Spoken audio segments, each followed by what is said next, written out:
Rais wa China Xi Jinping amekuja na njia nne za kuweza kumaliza vita kati ya Marekani na Israel dhidi ya Iran. Rais Xi Jinping wa China ametoa mapendekezo yenye vipengele vinne ya kukuza amani na utulivu katika Mashariki ya Kati katika mazungumzo yake na mgeni wake rasmi Sheikh Khalid bin Mohammed bin Zayed Al Nahyan, mwana wa mfalme wa Abu Dhabi.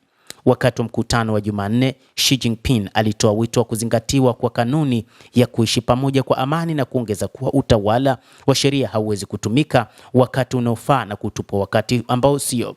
Kwa mujibu wa vyombo vya habari vya China, mpango wa amani wa Xi wenye vipengele vinne unajumuisha mambo yafuatayo. Kwanza, rais huyo wa China amesema lazima watu waishi pamoja kwa amani na usanifu na usalama wa kikanda. Lakini pili ni heshima kwa mamlaka na uadilifu wa maeneo. Lakini tatu ni kulinda sheria za kimataifa, na nne kusawazisha maendeleo na usalama, anasema rais wa China Xi Jinping.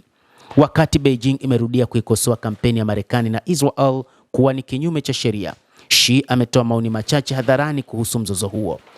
Amesema kwamba atafanya mazungumzo na rais wa Marekani Donald Trump katika mkutano unaotarajiwa mjini Beijing mwezi ujao. Ziara ya mwanamfalme wa Abu Dhabi ilikuja huku kukiwa na mvutano mkali katika Mashariki ya Kati baada ya mazungumzo ya wikendi kati ya Washington na Tehran kushindwa kufikia makubaliano ya kumaliza vita. Tangu vita vilipozuka mwishoni mwa Februari, Iran imefunga vilivyo njia kuu ya meli ya mlango wa bahari wa Hormuz kwa meli inazoziona kutoka kwa mataifa yasiyokuwa rafiki. Mnamo Jumatatu, jeshi la Marekani lilianza kuzingira bandari za Iran likituhumu Iran kwa ugaidi wa kiuchumi. Usafirishaji wa mafuta kutoka mataifa ya Ghuba, ikiwa ni pamoja na Umoja wa Falme za Kiarabu, kupitia mkondo huo umepungua tangu vita kuanza. Tehran pia imezindua mashambulizi ya makombora na ndege zisizokuwa na rubani kwenye miundombinu ya nishati katika mataifa jirani ya Ghuba, ikiwa ni pamoja na Umoja wa Falme za Kiarabu. Takwimu rasmi mnamo Jumanne zilionyesha kuwa uagizaji wa gesi asilia wa China kwa Machi ulishuka hadi kiwango cha chini kabisa tangu Oktoba mwaka 2022, wakati usafirishaji wa mafuta yaliyosafishwa ulipungua kwa 2.8% na meli za Uchina zimekwama kwenye mlango wa Hormuz.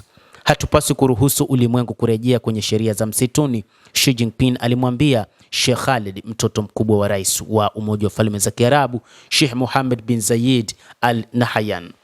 Rais huyo wa China amesema kwamba ikiwa wataruhusu dunia kuingia katika enzi za zamani za gizani, basi ulimwengu utakuwa wa kuoneana. Rais huyo wa China amesema lazima waonyeshe ushirikiano wa kimkakati. Xi alimwambia Sheikh Khaled, ambaye pia ni mwenyekiti wa baraza la utendaji la Abu Dhabi, kwamba China iko tayari kufanya kazi na UAE ili kujenga ushirikiano thabiti na wenye nguvu wa kimkakati.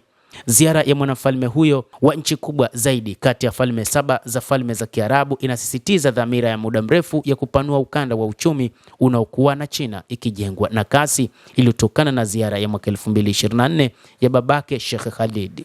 Siku ya Jumatatu, shirika la ndege la kimataifa la Umoja wa Falme za Kiarabu, shirika la ndege la Etihad lenye makao yake makuu Abu Dhabi, lilitangaza mpango wa kupanua kwa kiasi kikubwa mtandao wake wa safari za ndege